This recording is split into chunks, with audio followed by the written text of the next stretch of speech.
الله أكبر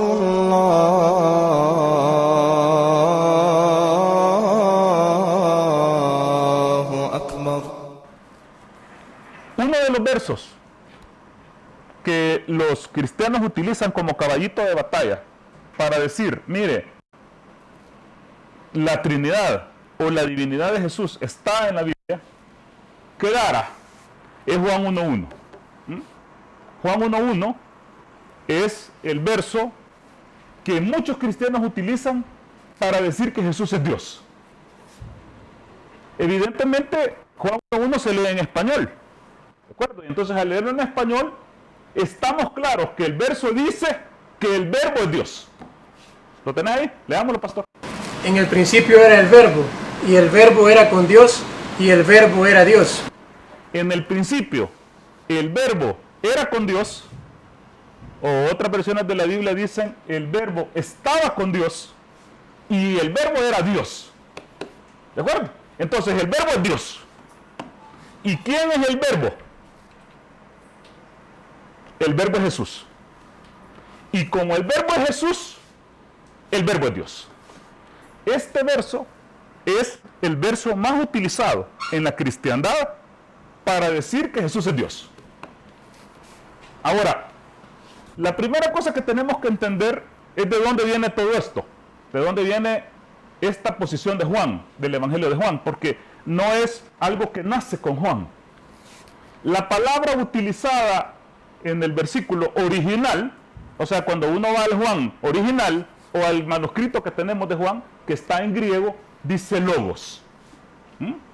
Entonces, el verso dice, en el principio estaba el logo con Dios, el logos, y el logos era Dios.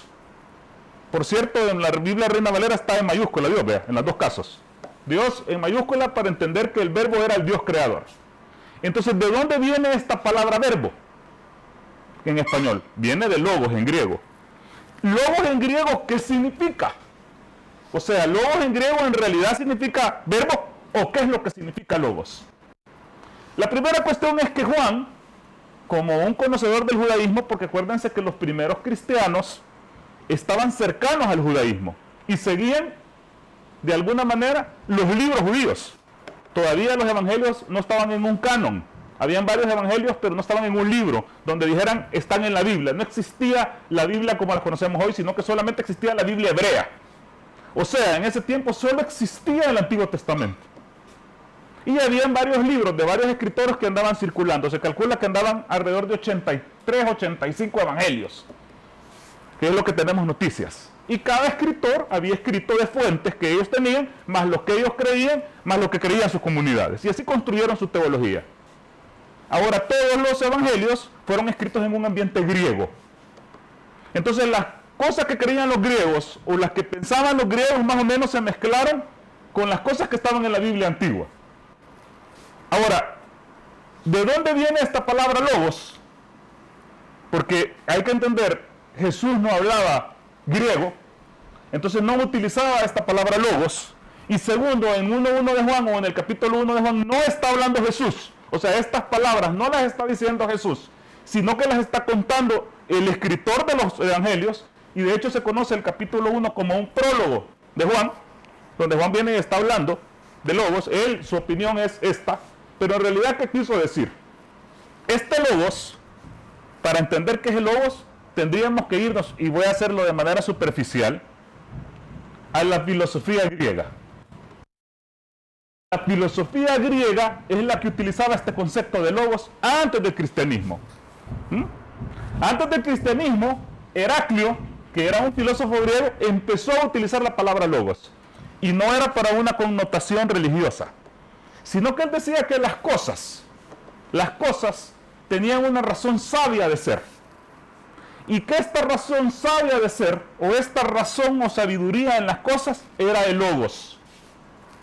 Los filósofos estoicos que vienen después empezaron a retomar esta palabra y la utilizaban mucho para las cosas razonadas, el razonamiento, la palabra lógica, el discurso lógico. Juan, cuando está escribiendo para griegos, porque recuerden que escribe en griego, entonces su público son griegos, utiliza estas palabras de la filosofía griega. Pero ¿qué quería decir? Porque algo quería decir. No puede ser que un texto religioso está utilizando una palabra. Entonces aquí, una palabra griega. Aquí hay varias posturas para identificar esta palabra, logos, con la palabra de Dios en el Antiguo Testamento. La palabra de Dios, que en hebreo era dabar. En hebreo era dabar o ha-dabar, que es la palabra. Y esta palabra de Dios tenía una función en el judaísmo. En el judaísmo, ha-dabar era la palabra creadora. O sea, Dios creaba a través de su palabra. Dios decía, sea, y es la tierra. Dios decía, sea, y es el hombre. Dios decía, sea, y es el universo. Entonces esta palabra, dabar, era poderosa. Y no solamente era poderosa, sino que también era divina. Porque provenía de Dios. Así como también los judíos utilizaban Jochna, en hebreo, que significa la sabiduría. La sabiduría era divina. Y las cosas habían sido creadas con sabiduría, y la sabiduría era de Dios, era un atributo de Dios. Entonces los judíos utilizaban estas atribuciones, tal y como los musulmanes la utilizamos también en la misericordia, en la rahma, en la kalima o kalima, la palabra de Allah, como atributos de Dios, como la sabiduría, hikmah, pero no como personificaciones individuales que tienen vida propia, sino como atributos de Dios.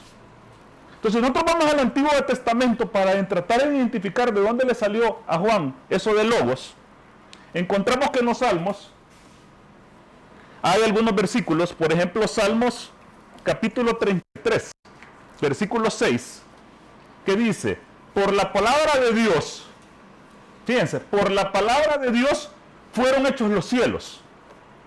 Por la palabra de Dios fueron hechos los cielos, y todo el ejército de ellos por el aliento de su boca. Esto es lo que dice Salmos. Los cielos fueron hechos por la palabra de Dios. Ahora, si uno va a platicar con un judío y le pregunta, ¿quién es la palabra? Entonces ellos dicen, la palabra es un atributo de Dios. Dios crea las cosas mediante la voz, mediante una palabra. Y entonces se crean, pero esta palabra no es diferenciada de Dios, ni es otro ser, sino que es un atributo de Dios. En Salmos capítulo 107, hablando de la palabra de dabar, en hebreo, dice, alaben la misericordia de Dios y sus maravillas para con los hijos de los hombres, porque quebrantó las puertas de bronce y desmenuzó los cerrojes de hierro. Fueron afligidos los insensatos a causa del camino de su rebelión y a causa de sus maldades. Su alma abominó todo alimento y llegaron hasta las puertas de la muerte, pero clamaron a Dios en su angustia y los libró de sus aflicciones. Envió su palabra y los sanó y los libró de su ruina. Envió su palabra y los sanó y los libró de su ruina. Cuando el judío está leyendo, lo entiende perfectamente, pero cuando el cristiano agarra, Salmos dicen, ya ven, envió a su palabra. Jesús es la palabra de Dios, ya ven, entonces Jesús estaba antes de que naciera. Porque si Jesús es la palabra de Dios, es esta palabra que está mandando en Salmos.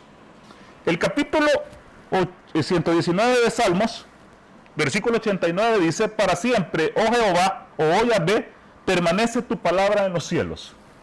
De generación en generación, es tu fidelidad. Tú afirmaste la tierra y subiste.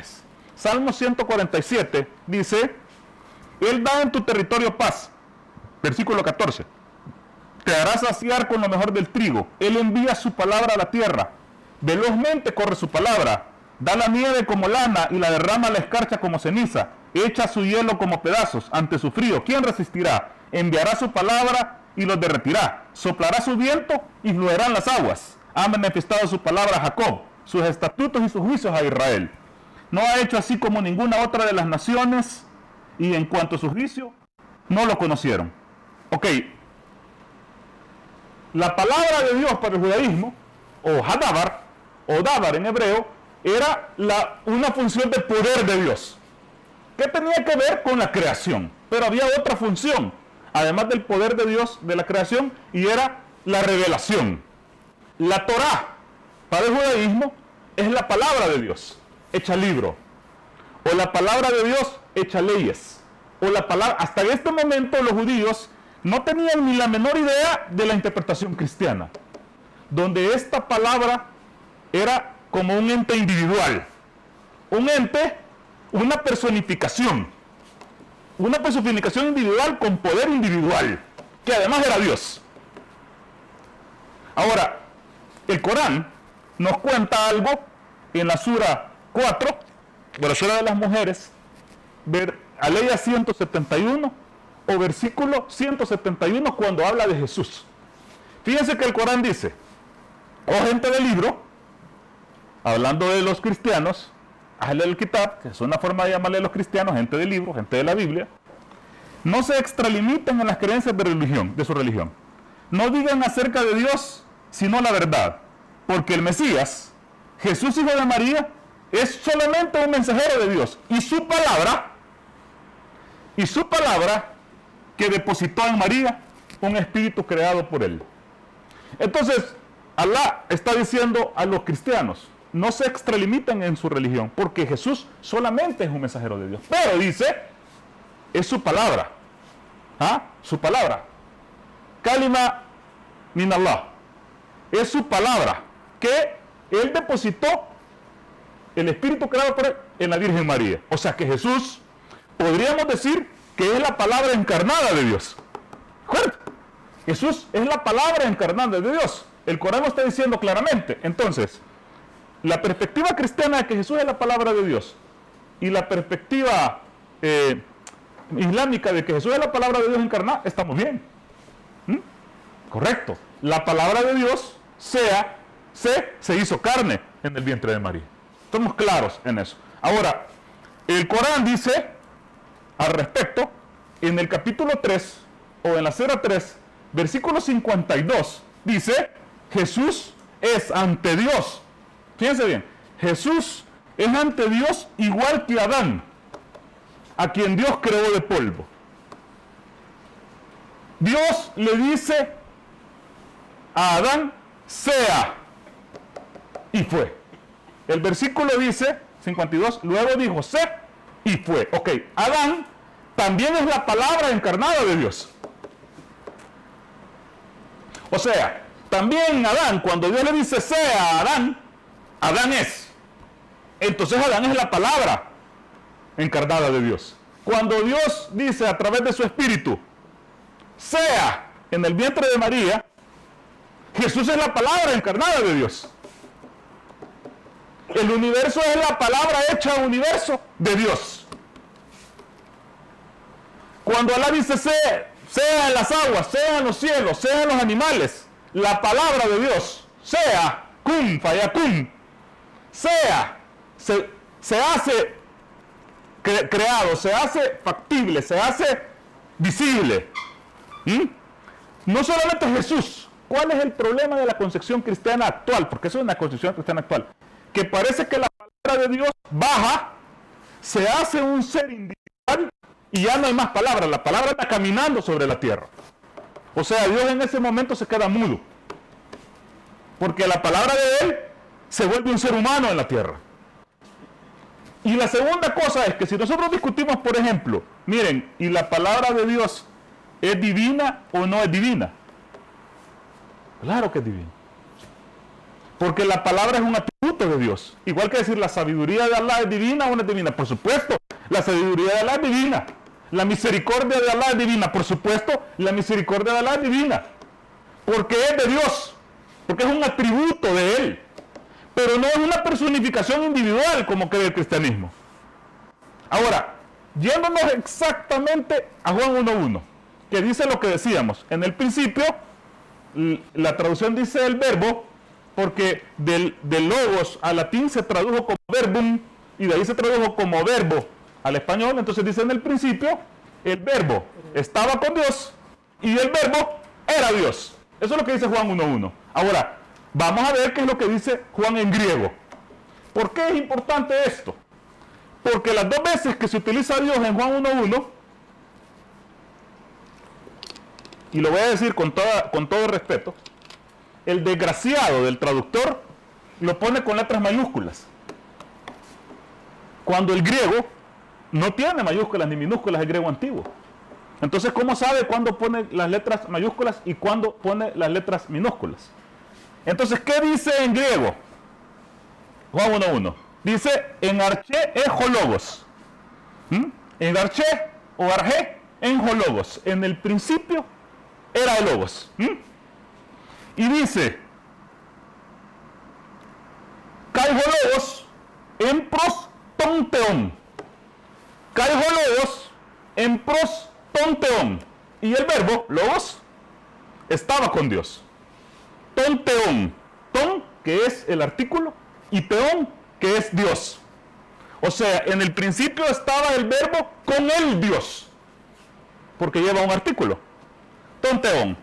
Y dice, caiteos enjologos. Y el verbo era un teos. El verbo era teos. Tonteón dice para Dios y teos en griego dice para el verbo. ¿De acuerdo? Son dos palabras en griego distintas. Una palabra lleva artículo y la otra palabra no lleva artículo. ¿Por qué entonces el traductor pone las dos palabras en mayúsculas? ¿Y por qué las pone iguales? Si tonteón en griego no es lo mismo que teos en griego. Son dos palabras distintas. Lo más yuca del caso es que esta palabra teos, que se traduce como Dios en español, se utiliza varias veces en el Nuevo Testamento, no solamente para Dios, sino que para otros seres. Por ejemplo, en Éxodo, capítulo 7, versículo 1, en la versión griega, o sea, la Septuaginta del Antiguo Testamento, dice, Jehová le dijo a Moisés, o Dios le dijo a Moisés, mira, yo te he constituido Dios para el faraón. Mira, le dice a Moisés, yo te he constituido Dios para el faraón y tu hermano Aarón será tu profeta. Pero aquí aparece la misma palabra teos que aparece en Juan 1.1. Pero el desgraciado del traductor la pone en minúscula, ¿verdad? Y no solamente eso, sino que en algunas traducciones la pone entre paréntesis. Y es la misma palabra. ¿Por qué? Para el logos se pone en mayúscula, y ¿por qué para Moisés se pone en minúscula si es la misma palabra? Entonces la fe del hombre que está traduciendo juega un papel importante en la traducción. Yo sé que esta charla es medio así académica, ¿verdad? No como las que a ustedes les gustan, pero es importante que apuntemos y entendamos esto. Porque este verso, o estos versos de Juan, los utilizan demasiado. Y la gente tiene que entender cuál es la realidad. Esta misma palabra de teos es utilizada por Pablo en 2 de Corintios, capítulo 4, versículo 4, para Satanás. Para Satanás. Dice, en los cuales el Dios, otra vez teos, de este mundo, cegó el entendimiento de los incrédulos. Ok, ¿por qué el traductor, cuando está hablando de Satanás, le pone D minúscula, pero cuando está hablando de logos, le pone D mayúscula? ¿Por qué cuando habla de logos le pone D mayúscula, pero cuando habla de Moisés le pone D minúscula, si es la misma palabra teos? Lo que está claro es que nunca para nadie se usa tonteón. Entonces, ¿qué estaba haciendo Juan? Incluso con su filosofía griega. ¿Cuál sería la honesta traducción? ¿Cuál sería la honesta traducción de Juan 1.1? En el principio, si lo quieren con un verbo, así como lo dice la Reina Valera, dice, en el principio existía el verbo, y el verbo existía con Dios, y un Dios era el verbo. O, como dicen algunos traductores, y el verbo era divino. Ahí sí, ahí podríamos discutirlo. Pero no quiere decir que es Dios con D mayúscula. No puede. Si quiere ponerle Dios con D mayúscula, que le ponga, pero que le ponga Satanás también. En 1 Corintios 4:4 y que le en 2 Corintios 4 y también que le ponga en el 7:1 de Éxodo a Moisés Dios con D mayúscula, porque si Teo para mí es Dios con D mayúscula, en las tres partes es con D mayúscula. No cuando a mí me da la gana, para influir en el lector. El lector que no sabe griego y que no le interesa el griego y está leyendo, dice Dios con D mayúscula, pues el verbo es Dios. Además, ¿cómo va a estar el verbo con Dios? Estar, que significa yo estoy con y a la vez ser Dios. ¿Cómo yo puedo ser? Emerson estaba con Emerson y Emerson era Emerson, por favor. Si estaba con Dios, no quiere decir que era Dios. Lo que quería decir es que el verbo era un atributo, de Dios y por tanto era divino. Y Jesús es producto del verbo. Jesús es la palabra encarnada de Dios en un milagro sin contacto de humano y es producto del verbo. Proviene del verbo, pero no es el verbo mismo, pues. No se acabó el verbo cuando lo crearon a él. Adán es producto de la palabra de Dios, pero no es la palabra misma caminando, pues. El universo es el producto de la palabra de Dios, porque Dios dice sea y es con Dios la palabra, crea el universo la palabra, porque este viene de Dios, pero no se acaba la palabra ahí. La palabra es eterna, porque está con Dios. Jesús es producto de la palabra de Dios, pero no es Dios. Ni siquiera agarrando Juan 1:1, porque yo podría decir, a mí qué me importa lo que crea Juan. ¿Qué me importa? Si a mí lo que me importa es lo que diga Jesús. Y Juan está escribiendo lo que él pensaba. Pero tampoco hay que echarle tierra al pobre Juan, porque Juan, o el escritor del Evangelio de Juan, que no era Juan, pero pongámosle Juan, no quería decir lo que dice el traductor que quería decir. Juan quería decir que la palabra era divina y quería decir que el Teoteón o el Dios creador era mayor que esa palabra y que esa palabra estaba con él. Eso es lo que quería decir él. No quería decir que eran iguales. Ahora, este atributo es solamente el atributo de la palabra de Dios, que es una palabra creadora y que también es reveladora. La palabra crea y la palabra es la palabra revelada. Todas provienen de Dios y no tienen personificación alguna. Ahora, Dios tiene otros atributos. Es decir, Dios no solamente tiene la palabra, Dios también tiene el perdón, Dios también tiene la gracia, Dios también tiene la misericordia, Dios también tiene la sabiduría, Dios también tiene la sanación, Dios también tiene el dominio. Dios tiene muchos atributos. De hecho, en el Islam, Allah tiene 99 atributos. Gracias a Dios que la revelación se ha mantenido cuidada, porque créanme que si la revelación del Corán cae en manos de los griegos, tuviéramos 100 dioses ahorita. 100, no fuera una trinidad, sino que sería una de 100. Les voy a dar de ver para que me consigan el nombre. Gracias a Dios que se ha mantenido la revelación con los árabes. Se mantuvo la revelación con los árabes, lo cuidaron en el idioma original, porque si pasa a la cultura griega o romana, olvídense, papá. Ahora, hay un hombre que es el que se inventa la Trinidad de manera filosófica, que es Tertuliano. Tertuliano empieza a utilizar la palabra de la Trinidad, Padre, Hijo y Espíritu Santo. Pero antes, Teófilo de Antioquía utilizaba la palabra tríada. Y ponía a 3 cosas en la tríada. Es precursor de Tertuliano porque Teófilo de Antioquía está como en el 180, o sea, a finales del siglo II, casi 200 años después de Jesús, a finales del siglo II. Y Teófilo hablaba de la tríada. ¿Y qué ponía en la tríada? A Dios, Teón, el Logos y la Sofía. O sea, la palabra o el verbo, Dios creador y su sabiduría. ¿Por qué no? A saber, no les gustó quizás que fuera mujer, porque Sofía es un adjetivo femenino, porque entonces la Trinidad hubieran salido con Sofía ahí, en lugar del Espíritu Santo. Pero no se personifica a la sabiduría, pero sí se personifica a Logos. ¿Por qué? Uno se pregunta, ¿por qué? Porque si estamos personificando los atributos de Dios, ¿por qué no personificaron a la sabiduría también? Sofía, que viene de Jochna en hebreo, o de Hikma en árabe.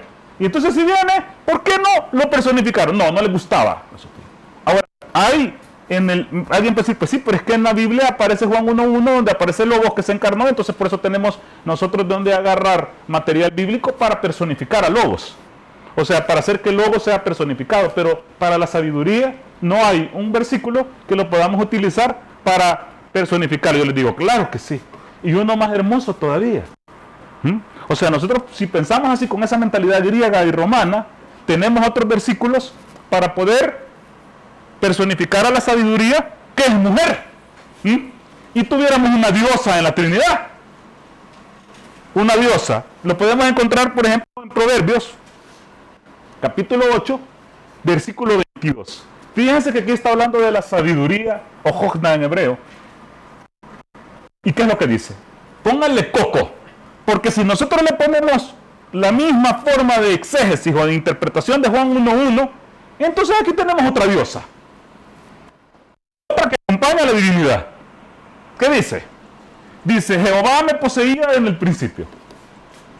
Jehová me poseía en el principio, desde el principio antes de la tierra. Así que esta muchacha, o señora, no dice la edad, pensando como Juan 1.1, estaba desde el principio. Lo dice la Biblia. Y dice, eternamente tuve el principado, desde el principio antes de la tierra. Antes de los abismos fui engendrada. Antes de que fuesen las fuentes de muchas aguas, fue engendrada. ¿Ah? ¿Por quién? Por Dios. Porque no había nada. Según lo que dice Proverbios, fui engendrada. Y es mujer. Antes que los montes fueran formados, antes de los collados ya había sido yo engendrada. No había aún hecho la tierra, ni los campos, ni el principio del polvo del mundo. No había hecho nada. Cuando formaba los cielos, allí estaba yo. Cuando formaba los cielos, allí estaba yo. Cuando trazaba el círculo sobre la faz del abismo, cuando afirmaba los cielos arriba, cuando firmaba las fuentes del abismo, cuando ponía al mar su estatuto, para que las aguas no se traspasaran su mandamiento, cuando establecía los fundamentos de la tierra, con él estaba yo ordenándolo todo. Y era su delicia de día y día, teniendo solaz delante de él todo el tiempo. Ok, esta mujer, engendrada por Dios, que estaba con Dios, ¿quién es? Sí, porque yo les dije. Y si yo no lo hubiera dicho, y están leyendo este verso, y dicen, Dios mío, aquí hay una diosa que formó las cosas. ¿Sí o no? Ya ven cuál es la diferencia de pensar como griego. Y dice, me regocijo en la parte habitable de su tierra, y mis delicias son con los hijos de los hombres. Ahora pues, hijos, oídme, y bienaventarados los que guardan mis caminos. Atended el consejo y sed sabios, y no los menospreciéis. Bienaventurado el hombre que me escucha, velando a mis puertas cada día, aguardando a los postes de mis puertas, porque el que me halle hallará la vida y alcanzará el favor de Jehová. ¿Y quién es la sabiduría? Yo les dije. Pero si este texto se lee como se lee Juan 1.1, tenemos una mujer más poderosa que el Logos, más poderosa que Jesús. Aquí dice, desde el principio poseía el principado. O sea, yo tenía control, pues. Y estaba yo formándolo todo. Ok, cuando leemos este versículo, un cristiano dice, no, esto es sabiduría. Si sabe algo, porque si no sabe nada, capaz le agarra un infarto.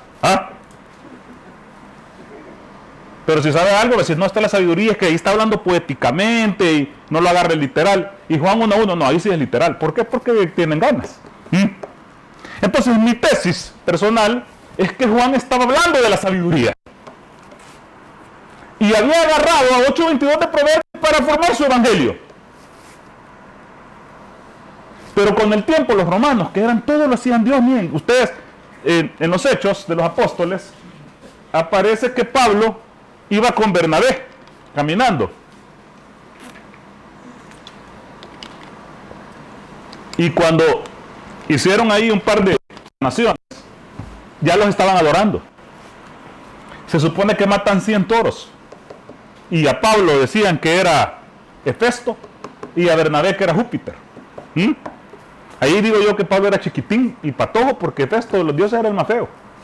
Y Bernabé Júpiter me parece que ser un hombre chelón alto.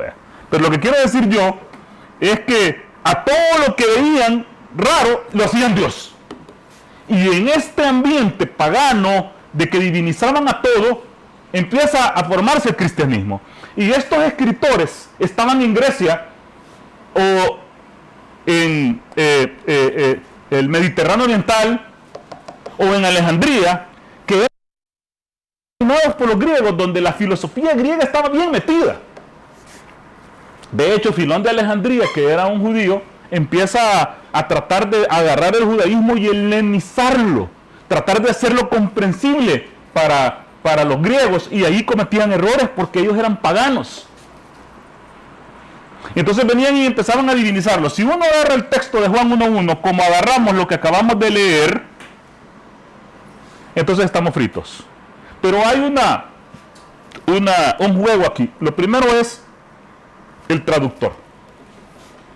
El traductor hace cosas raras, porque pone, de hecho la traducción ya es una interpretación. Por eso es que el Sagrado Corán, ustedes tienen que tener cuidado, porque en las traducciones en español a veces hay problemas. Entonces cuando usted tenga una duda, pregunte, analice, reflexione, pídale a la sabiduría, porque no lo podemos leer en el idioma original. No todos pueden obtener esa ventaja, y a veces hay algunos errores, aunque la mayoría de la revelación está clara. Las cosas donde hay confusión son chiquitas, la revelación está clara. Pero ¿qué pasaba? En los libros antiguos, especialmente los griegos y los hebreos, el traductor hace lo que le da la gana. O sea, lo que él cree, quiere que diga el texto. Y aprieto el texto para que diga lo que yo quiero que diga.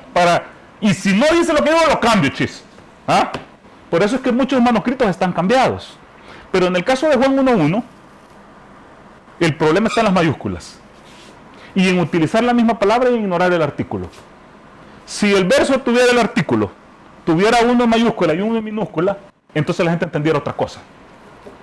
Pero cuando están las dos minúsculas y eliminan el artículo, la gente entiende otra cosa. Y eso es malo. Y el Corán dice, hay aquellos los que han cambiado con sus manos, y dice, esto viene de Allah. Ay, por lo que hicieron. Esta gente que hizo esto no sabe lo que le espera. Es un castigo doloroso. Porque yo entiendo a la gente que lee esto, que no sabe ni de dónde proviene, ni cuál es el idioma original. Chis, anantíos, como dicen aquí, lee. Y viene y agarra el versículo. Evidentemente va a creer eso, pues. Pero créame que el escritor del Evangelio de Juan no quiso decir eso en lo absoluto, sino que lo que les dije. Y en el caso del Corán, el Corán nos dice claramente, la palabra de Allah. Primero con el Corán él hace una promesa y dice, esta vez la palabra de Allah no va a ser cambiada, y no puede ser cambiada. Allah prometió eso, y eso nosotros lo vemos en los hechos. Primero, el Corán se ha mantenido incólume desde que se reveló. A los manuscritos que están saliendo antiguos, que lo están encontrando, pegan exactamente con el Corán. No tenemos diferencias, no tenemos discrepancias entre los manuscritos. Tenemos el manuscrito original, siempre se ha mantenido con el idioma original. La gente que ha mantenido el Corán está allá en lo que hoy es Arabia Saudita, y ellos mantienen el Corán en su idioma original, y eso nos da ventajas. ¿Qué pasó con el Evangelio de Jesús? Jesús era judío. Su revelación tiene que haber sido en el idioma que la gente entendiera. Así que en el siglo I los judíos hablaban arameo. Probablemente su revelación fue en arameo, el Injil o el Evangelio fue en arameo, pero el problema es que los judíos después empezaron a ser perseguidos por Roma. Les destruyeron a su templo. Adriano prohibió la entrada de todos los judíos a Jerusalén, los empezaron a matar. Se perdieron los libros, se quemaron todos los libros. Entonces los judíos perdieron sus libros originales, y los cristianos perdieron sus libros originales, y fueron perseguidos los líderes del movimiento de Jesús, Jacobo y Simeón, que eran de la familia de Jesús, y fueron muertos. Y entonces, ¿quiénes son los que quedaban? Solamente los griegos. ¿Y qué hacían los griegos? todo este barrabasal que acabamos de ver ahorita. Nosotros tenemos que estudiar un poquito más y nosotros nos tenemos que adentrar, aunque cueste y aunque sea aburrido, en estos versos que utiliza esta gente y estudiarlos bien, agarrar estas charlas, apuntar y hacerla bien para nosotros poder llevar bien la palabra de manera correcta. Tirar la semilla. Esa es una obra de caridad que vamos a hacer. Una obra para la complacencia de Allah. Tenemos que hacerla bien, salvadoreños y no salvadoreños. No es lo mismo que yo vaya y le diga, mire, lea 8.22 y que se queden con la boca abierta y diga, ¿y este hombre de dónde sacó eso? A que yo vaya a leer un verso del Corán que lo primero que me van a decir es que ni siquiera lo van a escuchar. Si yo no creo en el Corán. Por supuesto que nosotros debemos hacer nuestro trabajo de la mejor manera que lo podamos hacer. Si la gente quiere creer, que crea, y si no quiere creer, que no crea, porque al final los corazones están en las manos de Allah. Pero nosotros tenemos que hacerlo bien, con conocimiento y bien. ¿De acuerdo? Bueno, muchas gracias, hermano.